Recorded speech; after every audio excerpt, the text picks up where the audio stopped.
Jó napot kívánok, hölgyeim és uraim, ladies and gentlemen! Még mindig nem teljes itt a pulpitus mellettem. Engem Farkas Erikának hívnak, a Kossuth Rádióban dolgozom. A Hely című műsort csinálom mostanában.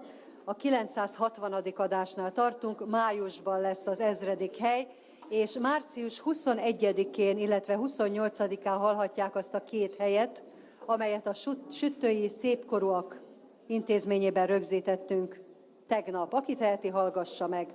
Tehát, akkor elmondtam már, hogy egyfelől azért vagyok hátrányos helyzetben, mert sürgetnem kell majd a szónokokat, amit nem szívesen, amit nem szívesen teszek. A műsor minden nap 11 óra 5 perckor van a Kossuth Rádióban, és fél óra hosszat tart. Tehát lassanként, mire leülünk, addigra el tudom mondani a szolgálati közleményeket. Tehát hátrányos helyzetem ebből fakad egyfelől, másfelől abból, hogy hallottam a lengyel nagykövet urat, és késztetést éreztem arra, hogy összepakoljak és elinduljak haza. Ha van jobb műsorvezető, akkor az emberek le kell vonni a konzekvenciákat, csomagolni és távozni. De mivel ő ment el, ezért nincs mit tenni, én maradtam. Körülbelül szűk másfél óránk áll rendelkezésre ebben a panelben, és most van a hátrányos helyzetem harmadik fázisa, gyakorlatilag én hallgatni szeretnék. Higgyék el, ez nekem borzasztó.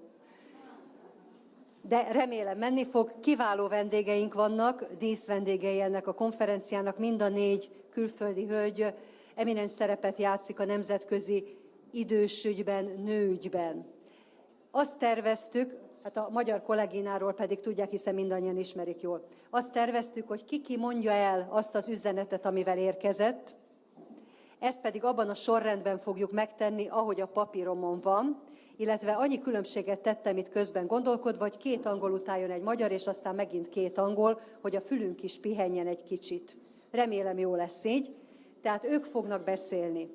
Ha utána lesz még időnk arra, hogy kérdéseket tegyek föl, akkor természetesen ezt megteszem. 3 is gyűjtöttem az előző előadások alatt. Ha nem, akkor annak örülünk, amit kaptunk. És délután is lesz majd több előadás és panelbeszélgetés. Tehát akkor, ha megengedik, sorban nem mutatom be egyszerre a hölgyeket, könnyebb őket megjegyezni akkor, hogyha egyesével, amikor szólítom őket, beszélek róluk. Elsőként jöjjön Lynn Gardner Heffron, ő a Diversity Spectrum alapító elnöke, az Egyesült Államokból érkezett. Fogadják szeretettel. Lynn? Thank you. I have a cold. You can probably tell this is not my usual voice. And somebody said, it sounds very sexy, but I don't feel very sexy. I can tell you that. But speaking of women, popular women in the United States, I wanted to thank Andrea for inviting me here yet again to be in beautiful Budapest and speak on what are the issues confronting the United States women over 50. The good news is many movie stars that you now see in the movies today are over 50. And I am proud to say those movies continue to be made and will be in the near future. For instance, Meryl Streep is 64. And in fact, the singer-actress Cher is 65. I would also let you know, do you remember Raquel Welch, some of you? Beautiful, 71. And let us not forget the still forthcoming actress, brilliant actress, Jane Fonda. She's 75. So the good news is there is a career path and work life for women well over 50 in all industries. And I'm very proud to say that even in the film industry, although there are some issues, of course, it is still a positive environment as women get older. Yes, ma'am. Oh, this is your job? Oh, that's excellent. I'm very proud of you. This is excellent job.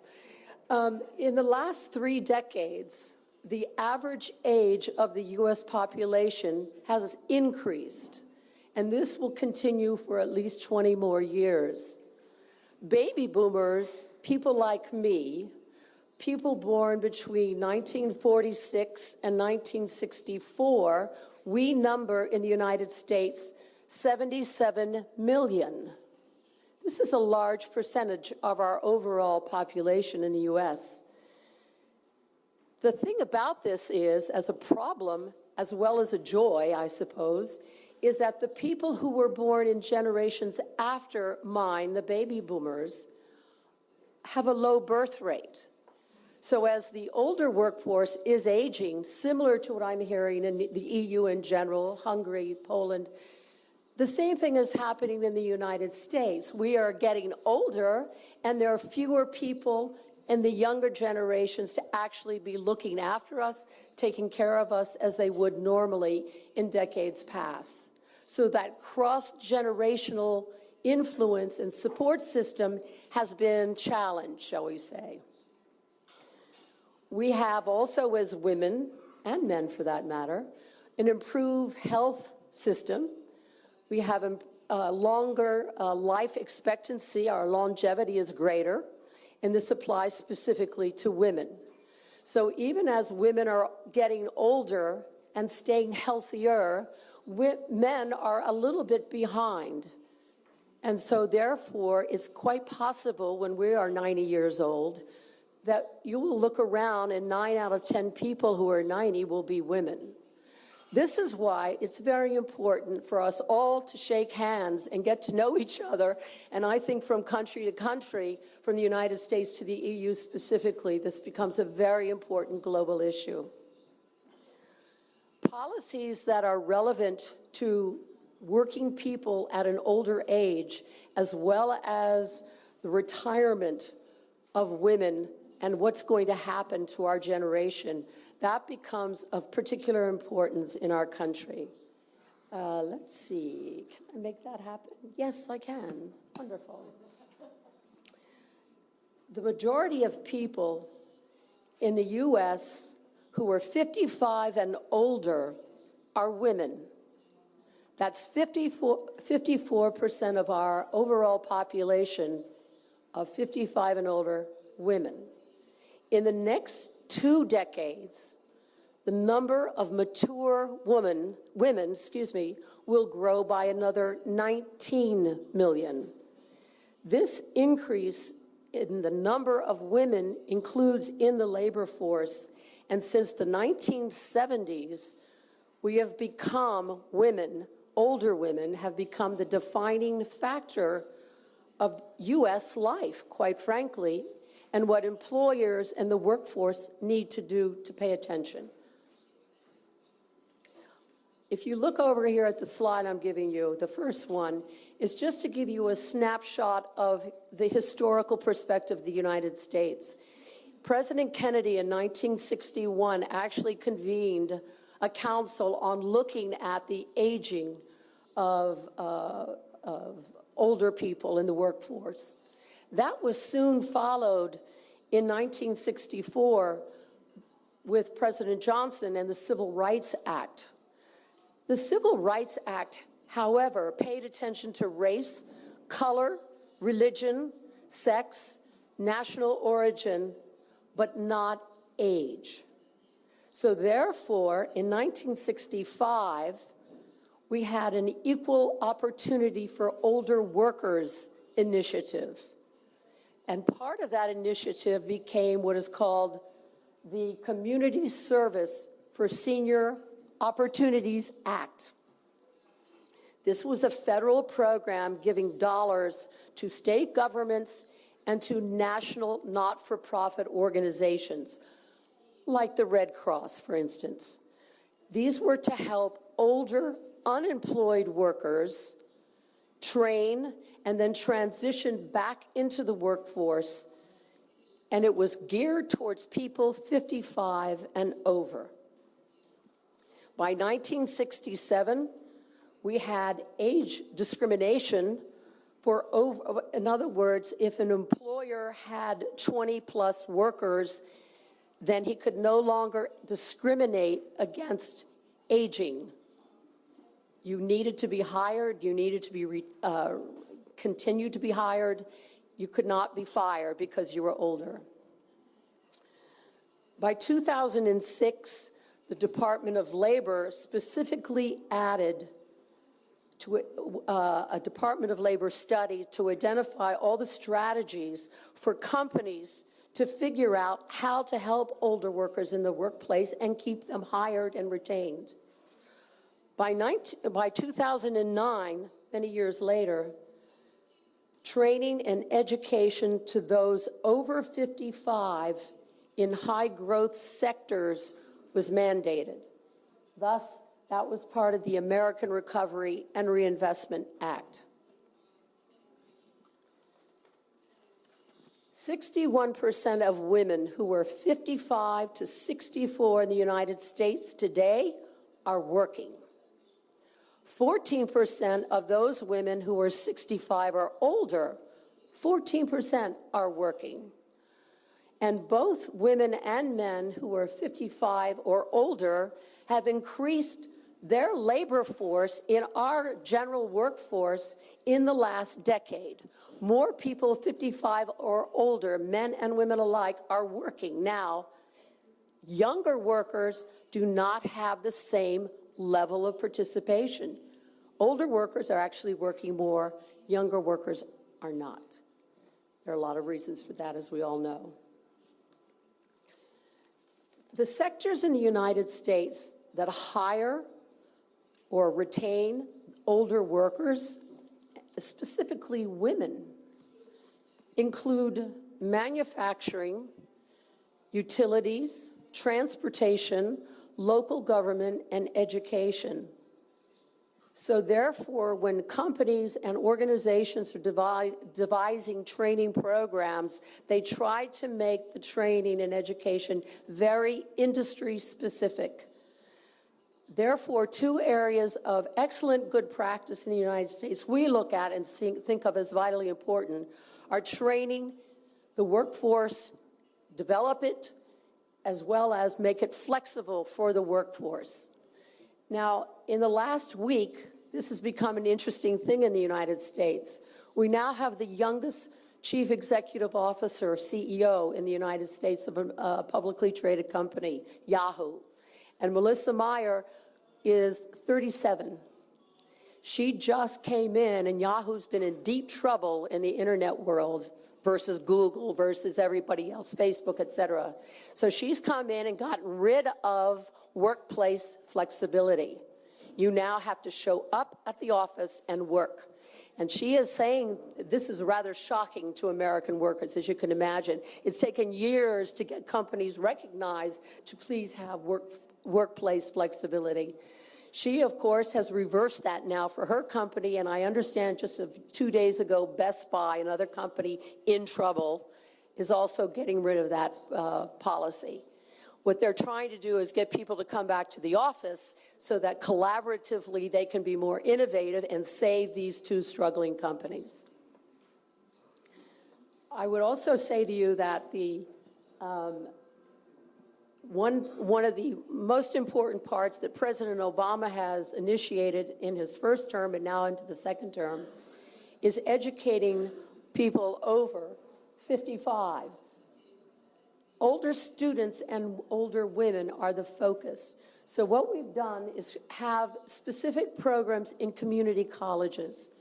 I was talking to several of the colleagues here in the back earlier, and I understand that in Hungary, you now maybe have to pay for schooling. There was a big issue about that a year ago or so, I believe. In the United States, as you probably know, if you want to go to a university or a college, you pay.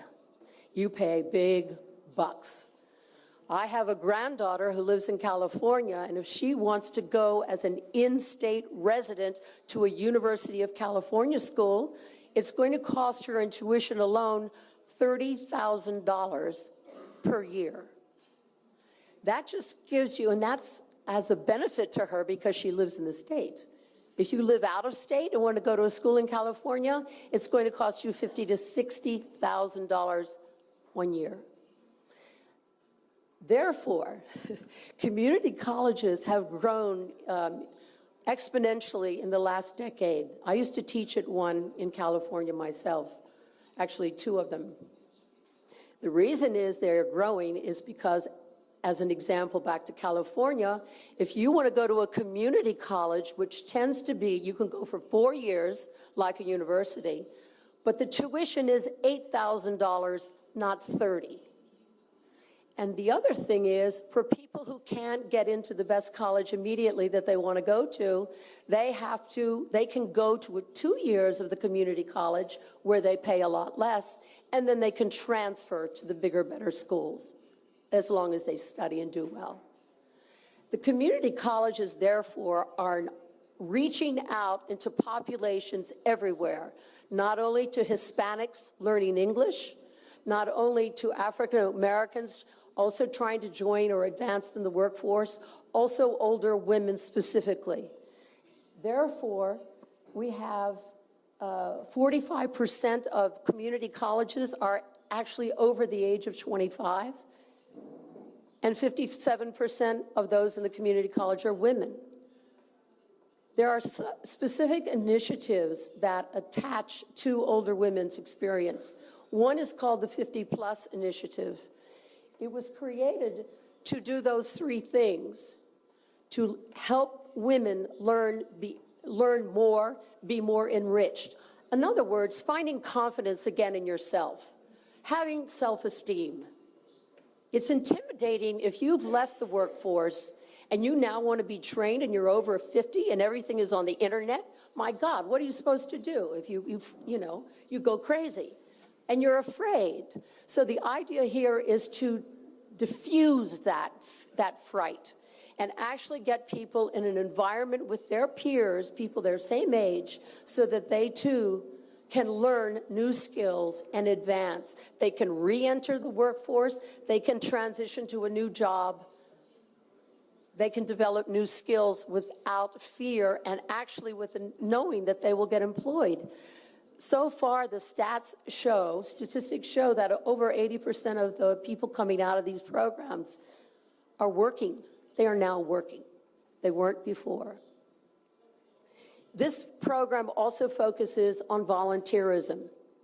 So not every woman wants to go into the workforce and has to make money or earn a paycheck. Most do, of course. But it also teaches you how to be a volunteer in your community. So as you can see what's happening in this program, they're approaching women holistically, the whole person. The person who needs to work, the person who needs to take care of children still or their parents, and the person who wants to work in the community. It's the whole picture. This is why the program has become very successful, to my way of thinking. We have very innovative employment practices, in a sense. When I hear the ambassador from Poland, Ambassador Kowalski, when I listen to the AGE presentation, et cetera, I realize that our initiatives are similar to yours. They're not so earth-shattering after all. But I think the good news is they keep getting funded and people are paying attention. Government policies are paying attention to these issues. They're not an election issue. Now that the election is over, we can forget this. We are paying attention to it more and more, no matter who is in office. Many people work less than full-time. If you have health issues, you are still attached to the workforce.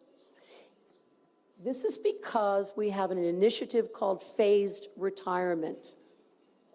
It means that because of this big baby boomer generation who has a lot of knowledge of the company and the workforce initiatives, who have insight into how companies actually work and how to get the job done, there was a realization by companies that, oh my God, I'm going to lose this bulk of the workforce very quickly over a quick 10-year period. What am I going to do?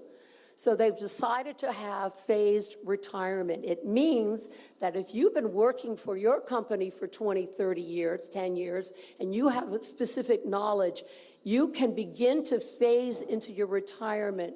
You can work part-time, not always full-time. This means you get to stay home and take care of sick friends and relatives, or the elderly in your family, perhaps. if you have any kind of caregiving responsibilities, you can meet those needs, and yet you'll continue to be able to work and contribute towards your pension or retirement fund. The other thing to note is that American Express developed in 2008, I think it was, a program called Embrace, and it was specifically designed to do that, to introduce phased retirement to their workforce so that they wouldn't lose suddenly the institutional knowledge that older people have. With that in mind, I would like to say thank you very much.